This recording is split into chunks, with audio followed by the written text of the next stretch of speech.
Picture this, my wife comes to me with the idea of an open relationship, and I decided to use it to get back at her for betraying me. But let me take you through the story step by step. So where do I even begin? Laura and I had been married for over 10 years, and honestly, things were just fine. Not amazing, not awful, just kind of coasting along, you know. Same old routine, work, bills, maybe catching a movie on the weekend if we were feeling adventurous.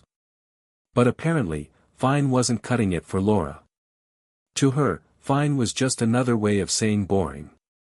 And that's where all this trouble started. We hadn't had that spark in a while. Yeah, the sex had slowed down, not gonna lie, but I didn't think it was a big deal. I honestly believed everything was okay. I guess I missed the internal crisis memo she was working with. She started dropping these little hints, subtle things like, "Don't you think we need more excitement in our lives?" Or, "Wouldn't it be fun to try something new?" I just brushed it off, thinking she meant a vacation or picking up a hobby together, you know, the usual couple stuff. Then one night, she drops this bombshell. We're sitting on the couch, half watching some random Netflix show, when she turns to me and says, "Derek, I've been thinking, what if we opened up our marriage?" I swear, I thought I heard her wrong, or maybe she was pulling some kind of joke. An open marriage? Like, she means we'd both be with other people and casually talk about it over dinner? I'm not some uptight guy, but seriously, this was Laura, the woman who used to get jealous if a waitress even looked at me twice. And now she's suggesting we bring other people into our marriage? I was completely blindsided. All I could say was, "Are you serious? What the hell are you talking about?" But she wasn't kidding. She laid out this whole speech, like she'd been practicing it in front of a mirror for weeks. "It's about bringing some excitement back," she said. "We'd still be committed to each other, but we'd have the freedom to, you know, explore things, intimately." Yeah, she actually used the word intimately, like it was some gourmet option on a restaurant menu, not the nuclear bomb that would blow up our marriage. I felt like I'd been sucker punched. My head was spinning. All I could think was, is there already some guy? Is this about someone she's been seeing on the side? I started firing off questions. Is this because of someone else? Who's been putting this in your head? Are you cheating on me? But Laura just sat there, as calm as can be, dodging every question like a pro. "No, Derek, it's not like that," she said. "I just think it could be healthy for us, you know, a way to grow together." Grow together? Sure, because nothing screams building a relationship like handing your spouse over to strangers. Things got even more heated after that. Every time I brought it up, she'd shut me down, making it sound like I was the one who was out of line. She'd twist my words around, making me feel like some old-school caveman who couldn't keep up with the times. And every time she called me close-minded or said I was afraid of change, it was like she was tearing down everything I believed our marriage was built on. I had no idea who to turn to. It's not the kind of thing you can just drop casually in conversation, right? So, I went to my best friend, Mike. I laid the whole situation out for him, expecting him to say something like, "Man, that's messed up." But instead, he hits me with this new age nonsense about how lots of couples are trying it these days and maybe I should try to see things from Laura's perspective. "It could be an adventure," he said. An adventure? Yeah, sure, like jumping out of an airplane without a parachute. The worst part was how Laura acted like nothing had even changed. She'd talk about this whole open marriage thing as if it was already happening, like we'd made some kind of agreement. She'd say things like, "Once we get used to it, you'll see how great it'll be for us. We'll be closer, trust me." And she'd have this irritating smile, like she was offering me some twisted gift. Meanwhile, I felt like I was the one losing my mind.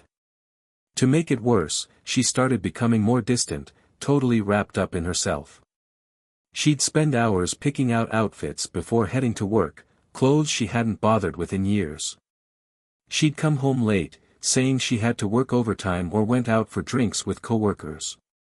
And all the while, she kept pushing this idea that this was how we'd save our marriage, that this was the right move. It felt like I was living with a stranger who'd taken over my wife's body, and everything she said cut like a knife. There were nights when I'd just lie there, staring up at the ceiling, wondering where everything had gone so wrong. Was I really that bad of a husband? Had I missed the signs for years, or had she just gotten tired of me? Part of me wanted to grab her, shake her, and yell, "How the hell did we end up here?" But another part of me, the quieter part, was just plain exhausted. Tired of trying to figure out what she really wanted. Tired of feeling like nothing I did mattered anymore.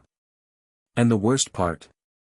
Knowing that no matter how much I begged, argued, or tried to reason with her, Laura was going to do whatever she wanted, with or without my say. You ever try to convince yourself of something even though, deep down, you know it's total crap? That's what I was doing. I spent weeks walking around like a zombie, replaying her words over and over in my head. I didn't want to agree to this whole open relationship nonsense. It felt like selling out just to keep the peace. But at the same time, I was desperate to hold on to whatever shred of normalcy was left. I even caught myself thinking, maybe I'm the one who's stuck in the past. Maybe this is what marriages are supposed to turn into nowadays. Yeah, I know, pretty pathetic, right? Eventually, I gave in. I'm not even sure how it happened. Maybe I just got tired of fighting it, or maybe Laura wore me down with her never-ending, "We need this" talks. One night, I just said, "Fine, if this is really what you want, we'll give it a try." Of course, she was thrilled, acting like I'd just agreed to a weekend getaway, not the complete dismantling of our marriage. She wrapped her arms around me, kissed me, and whispered, "You won't regret this." The irony? That was the first time she'd touched me like that in months. It made me feel used, like I was just another piece in her game, finally moving the way she wanted. So, I tried to play the part of the modern guy, acting like I was cool with the whole thing, like I was on board. But inside, it felt like something was dying. Every day I woke up with this heavy feeling in my gut, a mess of fear, anger, and self-hatred. But I tried to hide it. I wanted to be the guy who could go along with this, who could handle the new rules. I kept telling myself that maybe, just maybe, this would work. Maybe it would save whatever was left of us. But it didn't. It only made things worse. Laura changed practically overnight. It was like she started seeing everything through a new lens, and I wasn't even in the picture anymore. She started putting way more effort into how she looked. Suddenly, she wasn't just getting dressed up, she was going all out to look stunning. And I don't mean just put together, I mean full-on look at me vibes. Tight dresses, perfect hair, makeup that practically screamed "Notice me." I'd watch her walk out the door, and instead of thinking, "Wow, my wife looks amazing," all I could think was, "Who the hell is she trying to impress?" I couldn't ignore the late nights anymore. She started coming home later and later, always with some half-baked excuse. Work ran long, or I grabbed a drink with the girls. The excuses were so weak, it was like she didn't even care enough to put in the effort to lie properly. There were nights when she'd walk in, that same fake smile plastered on her face, acting like nothing had changed.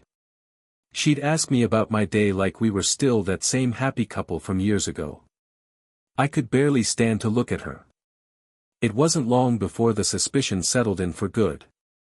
My gut was screaming at me, and I couldn't ignore it. There was no way this was just innocent fun. I knew Laura well enough to tell when she was lying. The way her eyes would dart away when I asked about her night, the forced cheerfulness in her voice, it was all a cover-up. And it wasn't for me. She was seeing someone, I was sure of it. But I needed more than just a hunch. I needed proof before I did something stupid, like confront her and end up looking like a paranoid idiot. So, I did what any desperate guy would do. I followed her. One Wednesday night, I told her I had to work late. She barely nodded, too busy getting ready for yet another night out with the girls. I parked a few blocks away and watched. She stepped out of the house looking like she was straight out of a magazine, and my stomach twisted in knots. I gave her a little head start and then followed, keeping enough distance so she wouldn't notice. She drove across town, and before long, I found myself parked outside this fancy restaurant, the kind of place we hadn't been to in years. And there he was, some guy standing by the door, tall, arrogant, with a smug grin like he thought he was God's gift to the world. I watched as Laura practically floated into his arms, giving him a hug that lasted way too long. And the way they looked at each other. Man, it felt like a punch right to the gut. You can always tell when two people have that spark, that unspoken connection. Yeah, that's what I saw. She was laughing, twirling her hair, leaning in close as they talked. It was like I didn't even exist in her world anymore. I sat in my car, gripping the steering wheel so tight my knuckles turned white.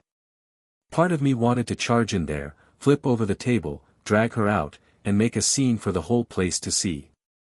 But I didn't. I just sat there, watching them share a meal, sip wine, and act like they were the only two people on the planet. When she finally got home that night, she had the nerve to walk in with a smile on her face. "Hey, babe," she said, like everything was perfectly normal. Like she hadn't just spent the last few hours flirting and laughing with some guy while I sat there losing my mind. I couldn't hold it in any longer.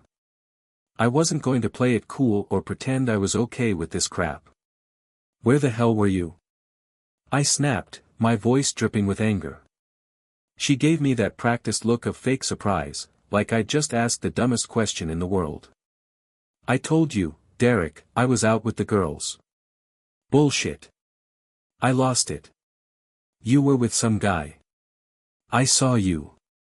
Her expression changed then, like she hadn't expected to get caught so soon. But she recovered quickly, her eyes narrowing as she got defensive. "Are you following me now? Seriously, Derek, what's your problem? We agreed to this. You can't accuse me of cheating when we have an open marriage." "An open marriage." She threw those words at me like they were some magic shield that made everything okay, like the moment I reluctantly agreed, it meant she could go out and screw whoever she wanted, no questions asked. I could feel my anger boiling over, the words spilling out before I could stop them. Open doesn't mean sneaking around behind my back. I never agreed to any of this. Her face shifted, turning cold and hard. "Maybe you should figure out what you really want, Derek, because this back and forth crap isn't working. You're either in, or you're out." And there it was, a challenge. A dare for me to end it all if I couldn't handle her so-called adventure. But I wasn't ready to make that decision, not yet. So instead, I stormed out, slamming the door behind me, leaving Laura standing there with that same smug look on her face. The look that said she was winning whatever twisted game she thought we were playing. After that blow-up with Laura, one thing became crystal clear: I couldn't just sit back and let her make a fool out of me. I couldn't unsee what I'd seen, her cozying up to that guy while I sat in my car like an idiot. I was angry, humiliated, and fed up with pretending to be the understanding, supportive husband. You ever have that moment when something inside you snaps, and you decide you've had enough? That was me. I started thinking about how to turn the tables, to make her feel even a fraction of the pain she was putting me through. And what better way than to throw her own twisted idea right back at her? "Fine. You want an open relationship? Let's see how you like it when I start playing the same game." The idea felt dirty, I won't lie, but the thought of seeing the look on her face when she realized I wasn't just going to sit around anymore. That was enough to keep me going. So, I jumped into the dating scene, trying to find someone who'd be down for a little fun. But it wasn't as easy as it sounded. Turns out, being married doesn't exactly prepare you for the world of being single again. At first, it was awkward as hell. I was that guy at the bar, sticking out like a sore thumb, fumbling through conversations with women I barely knew. And don't even get me started on the dating apps. Half of them felt like scams, and the rest just made me feel completely out of place. Every swipe was a reminder of how long I'd been out of the game. But I was determined. For weeks, I hit the bars, went to happy hours, chatted with women online, all while Laura continued living her double life. It turned into this weird, messed up competition, who could be more open about our relationship. Even though I was barely honest with myself, it felt like I was wading through quicksand. Most women either freaked out when they found out I was married or ghosted me as soon as I mentioned the open marriage. I couldn't really blame them. The whole situation was drenched in drama. Then I met Rachel. Just when I was ready to throw in the towel, I came across her profile on one of the apps. It was blunt, not looking for anything serious, just here for a good time. I shot her a message, not expecting much, but we ended up clicking right away. She had this sharp wit, a no-nonsense attitude, and a laugh that felt like a breath of fresh air compared to the chaos I'd been living in. We started talking every day, and before long, we met up for drinks. Rachel was different. She had this kind of confidence that made it impossible to ignore her, like she didn't care what anyone thought. When I told her about Laura and the whole open marriage mess, she didn't even blink. If anything, she leaned in, her eyes lighting up with curiosity, asking for every detail, what led up to it, how it made me feel, the whole story. It was like my disaster of a marriage was some kind of juicy drama to her, like I was starring in my own personal soap opera. I couldn't tell if I was relieved or embarrassed. "Let me get this straight," Rachel said, swirling her drink as she processed everything. "Your wife wants an open marriage but gets mad when you're not okay with her going out with another guy." "Pretty much," I muttered, feeling a mix of shame and frustration. Rachel chuckled, shaking her head. "Sounds like she wants all the fun without any of the consequences." Typical. And that's when she dropped the bombshell. The wild, reckless idea that would flip everything upside down. "Why don't you give her a taste of her own medicine?" she suggested, leaning forward with a mischievous grin. "Invite me over, introduce me as your special friend, and let's see how she reacts when things get a little cozy between us." She raised an eyebrow, waiting for my response. I was stunned. The sheer audacity of it. This was exactly the kind of chaos Laura had dragged into our lives, and now here was my chance to throw it all right back in her face. But I hesitated. Was I really that guy? Sure, I was angry, furious, even, but was I the kind of person who'd stoop this low? And more importantly, what would this even solve? "Don't overthink it," Rachel said, sensing my hesitation. "You're not doing anything wrong. She opened this door, Derek. She can't be mad when you walk through it. Besides, I don't mind helping out. Looks like you could use a win for once." A win. That's what it felt like, honestly. Finally taking control in a situation where I'd felt powerless for so long. Laura had practically dared me to live this so-called open lifestyle, so why not give her exactly what she asked for? Or at least, what she claimed she wanted. The more I thought about it, the more sense it made. If this was the game she wanted to play, then maybe it was time for me to play to win. So, I agreed. Over the next few weeks, Rachel and I kept meeting up. At first, it was casual, just drinks, talking, maybe a kiss here and there.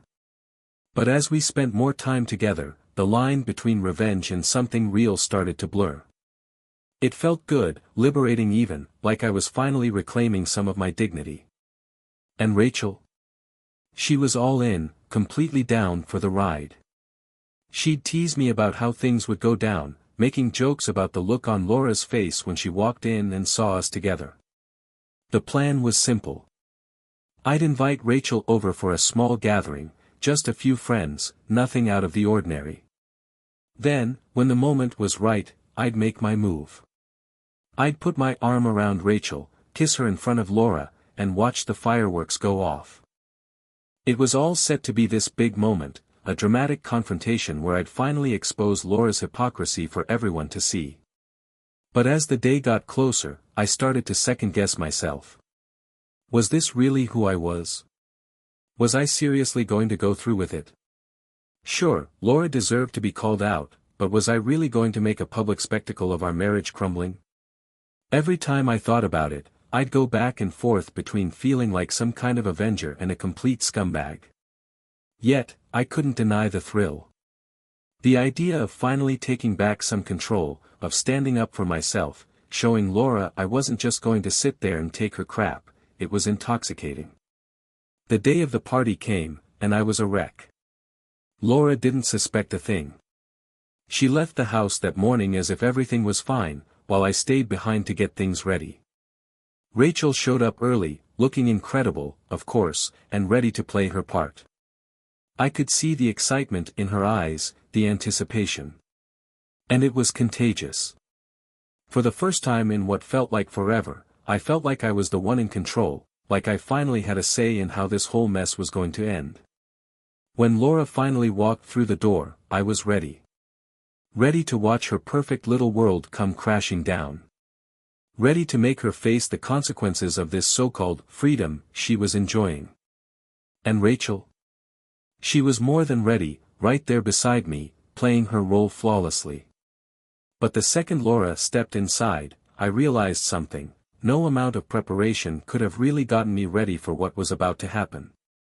I'd played the scenario over in my head 1,000 times. Laura walks in, sees me with Rachel, everything explodes. But when the moment came, nothing could prepare me for the rush of adrenaline, the feeling of facing it head-on. It was like standing on the tracks, watching a train barreling toward a crash, knowing I was the one daring it to hit. The party started out pretty low-key. A few friends showed up, beers in hand, laughter filling the living room. But to me, it was all background noise. The only thing I could focus on was what was going to go down when Laura walked through that door. And Rachel? Man, she was perfect, flirty, fun, magnetic. We exchanged glances across the room, subtle touches, little smiles. To everyone else, we were just two people who seemed a bit too cozy, maybe a bit too friendly for a married guy, but nothing outlandish. But to me, this was a game of high stakes. Either I'd come out on top, or I'd lose whatever pride I had left. Then it happened.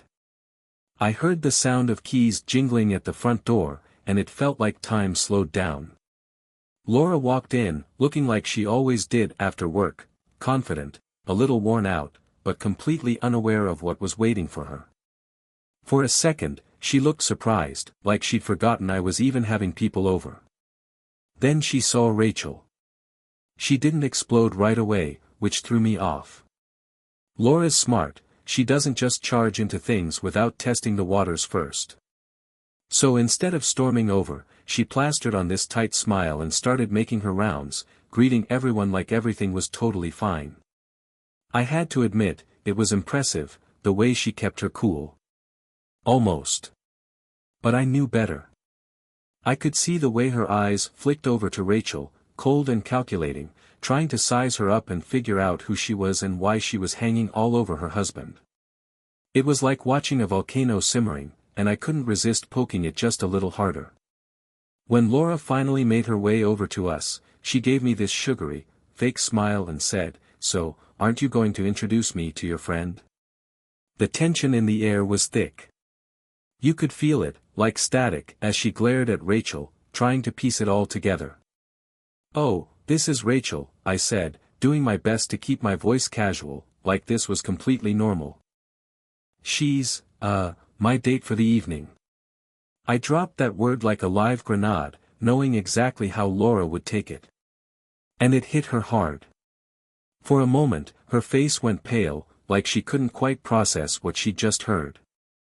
But she recovered quickly, too quickly, and forced a laugh, like it was all just some joke. "Oh, really? Your date?" she said, trying to keep her voice steady. "So this is what an open marriage looks like to you?" Rachel, bless her, didn't miss a beat. She leaned in a little closer, her hand sliding up my arm as she flashed Laura a cheeky, knowing smile. "Well, Derek did mention that you were the one who suggested it," Rachel said, batting her eyelashes like she was sharing some juicy secret. "I've got to say, it's such a forward-thinking idea." And that was it. The spark that lit the whole thing up. Laura's face twisted into a sneer, and all that fake composure shattered in an instant. "What the hell is this, Derek? You think it's funny to bring some trash into our home? You think humiliating me like this is a joke?" I knew she'd explode, but seeing it happen, feeling the raw fury in every word, made my heart pound like crazy. But somehow, I stayed calm, calmer than I thought I'd be in a moment like this. "I'm just following the rules, Laura. You're the one who wanted an open relationship, remember? Well, here I am, trying to make it work." The look she gave me was pure, burning rage. She opened her mouth to say something, but the words seemed to die in her throat, like she couldn't even find the strength to spit them out without choking on her own anger. And that's when Rachel made her move. She turned to me, wrapped her arms around my neck, and kissed me. Hard. And this wasn't just any kiss, it was the kind of full-on, passionate kiss that left no room for doubt. Laura's reaction was instant. She let out this sound, half scream, half sob, and shoved the coffee table so hard the drinks flew everywhere. "You piece of garbage!" she yelled, her voice breaking. "I always knew you were pathetic, but I didn't think you'd sink this low." I felt this twisted sense of satisfaction, like I'd finally turned the tables and forced her to see just how messed up everything had become. But it didn't feel good. Not really. Watching her storm out of the house, slamming the door so hard the walls shook, I didn't feel like I'd won anything. It just felt empty, like all the pain and anger had led to this one ugly moment, and now there was nothing left. After Laura left, the party quickly fizzled out. Our friends, clearly uncomfortable, made their excuses and disappeared, leaving just me and Rachel alone in the living room. She looked at me with that knowing smile of hers, like she could read every single thought going through my head. "That was intense," she said softly, running a hand through her hair. "You okay?" I let out a long, shaky breath, not really sure how to answer. Was I okay? Not really. I was a mess of emotions, relief, regret, anger, sadness. But one thing I knew for sure, I didn't regret what I'd done. Laura had pushed me to my breaking point, and I'd finally pushed back. "Yeah," I said, my voice barely a whisper. "I think I needed that." Rachel came closer and wrapped her arms around me, pulling me into her warmth. It felt good, like something solid to hold on to after all the chaos. She looked up at me with those playful eyes and said, "Well, if it's any consolation, you handled it perfectly." Then she kissed me again, slower this time, with a tenderness that felt like it was soothing all the wounds. We ended up on the couch, wrapped up in each other, and for the first time in a long time, I allowed myself to relax. I let myself feel something other than the constant pain and anger. And when Rachel whispered, "Why don't we go upstairs?" I didn't even hesitate. I needed this. I needed to lose myself in someone else, to feel like I was breaking free from the nightmare that my marriage had become. The sex was intense, like all the pent-up tension and frustration from the last few weeks finally found an outlet. And yeah, it felt like freedom, reckless, dangerous freedom. I knew it wouldn't last, but for those few hours, with Rachel's body pressed against mine, her breath hot on my skin, I felt alive again. Like maybe, just maybe, I could come out of this disaster in one piece. The morning after the party, reality hit me like a ton of bricks. It was that brutal kind of clarity that only comes after the anger fades, leaving you to face the mess you've made. Laura was gone. Not just out for a drive or a walk, gone, completely. No texts, no calls, nothing. And I knew exactly why. Last night had crossed a line there was no coming back from. The thrill of revenge had been replaced by a sinking feeling, like I'd just hammered the final nail into the coffin of our marriage. I spent the next few days in a fog, replaying everything over and over. The kiss, the shouting, the way she slammed the door. I couldn't shake the image of Laura's face from my mind, how she looked when she realized what was happening, the raw fury and hurt in her eyes. As much as I didn't want to admit it, guilt gnawed at me. Guilt for putting on that whole scene. Guilt for dragging Rachel into it. Guilt for becoming the kind of man I swore I'd never be. But deep down, a part of me knew this was just the inevitable end of something that had been dying for a long time. When Laura finally came back, it wasn't to apologize or offer an olive branch. She stormed in like a hurricane, demanding that we talk. One look at her and I knew, there was no fixing this, no going back to what we once were. Her eyes were sharp, and every word she spoke dripped with contempt. "So this is who you are now, huh?" She spat out the moment she walked in. "Some pathetic guy who needs to put on a show just to feel like a man." I tried to stay calm, but my anger flared up just as fast. "Don't you dare turn this around on me, Laura. I did what you wanted. This is what you asked for, remember? An open relationship. Or was that just your excuse to screw around behind my back?" "Oh, don't you act all innocent," she fired back, practically shaking with rage. "You didn't have to do that. Bringing her here, rubbing it in my face. Do you even know how humiliating that was?" "Humiliating?" I yelled, losing my cool. "How the hell do you think I felt, Laura? You think it's easy knowing my wife is out with some other guy, and pretending it's all for the good of our marriage? Spare me. You got what you asked for, and now you can't handle it."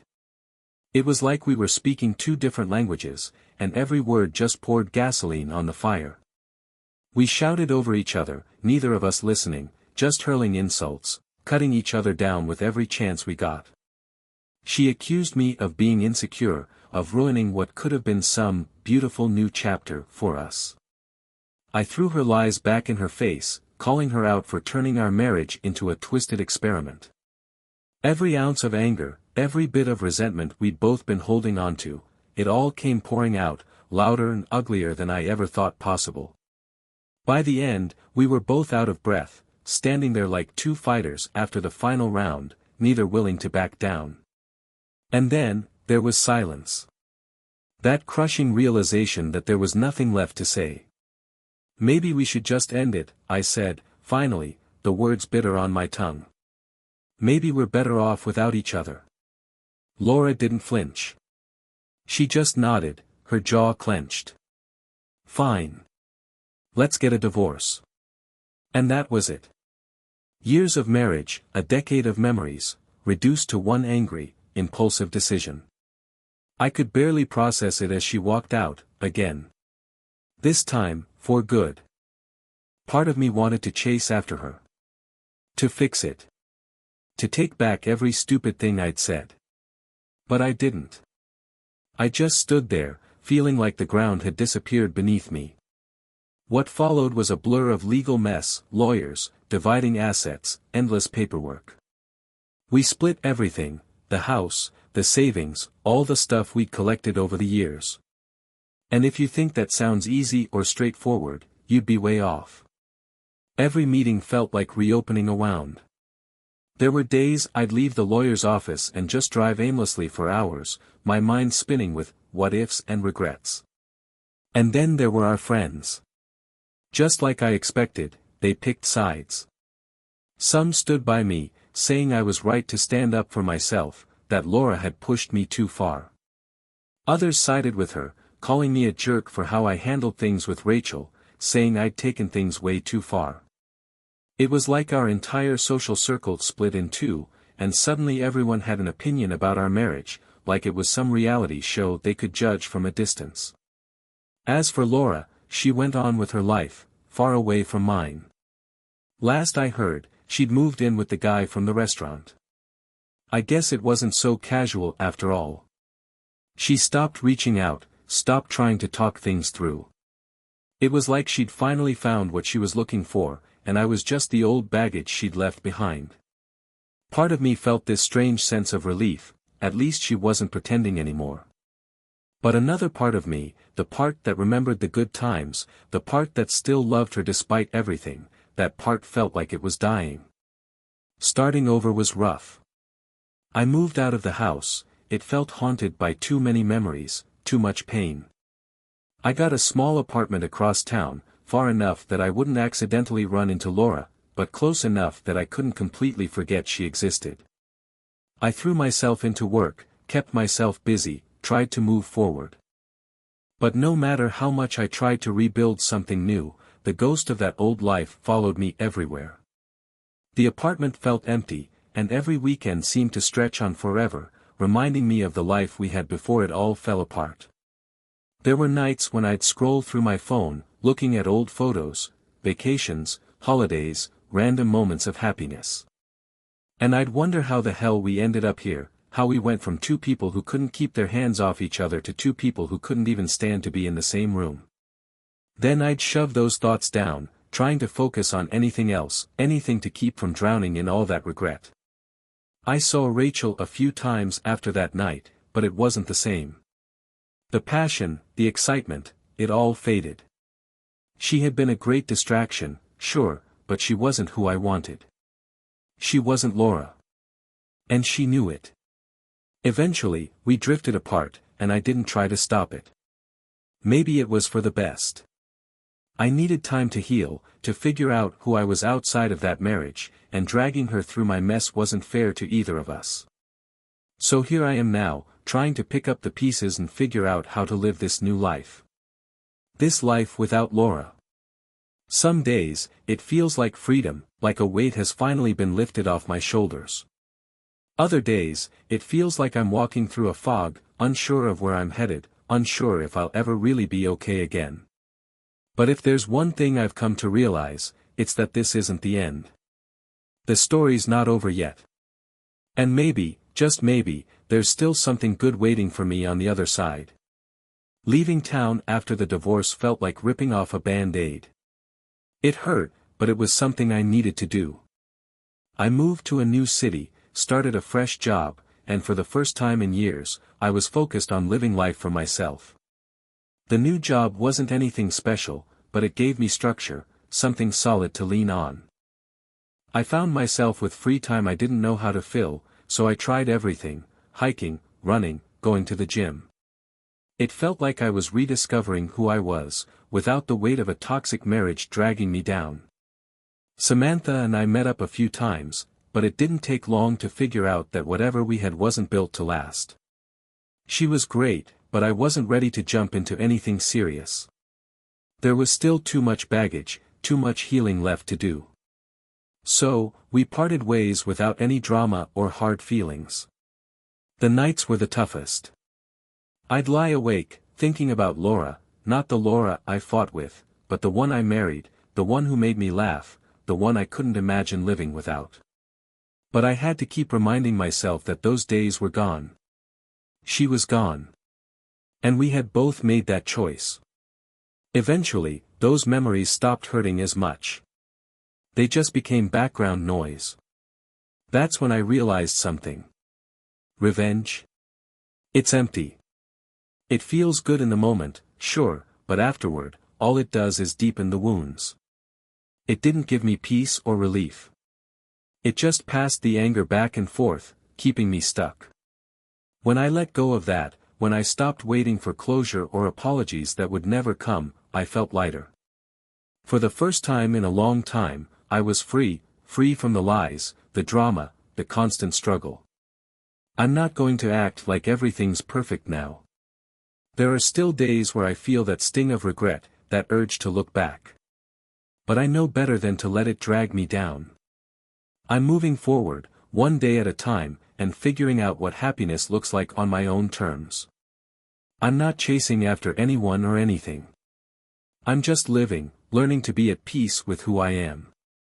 And for now, that's more than enough.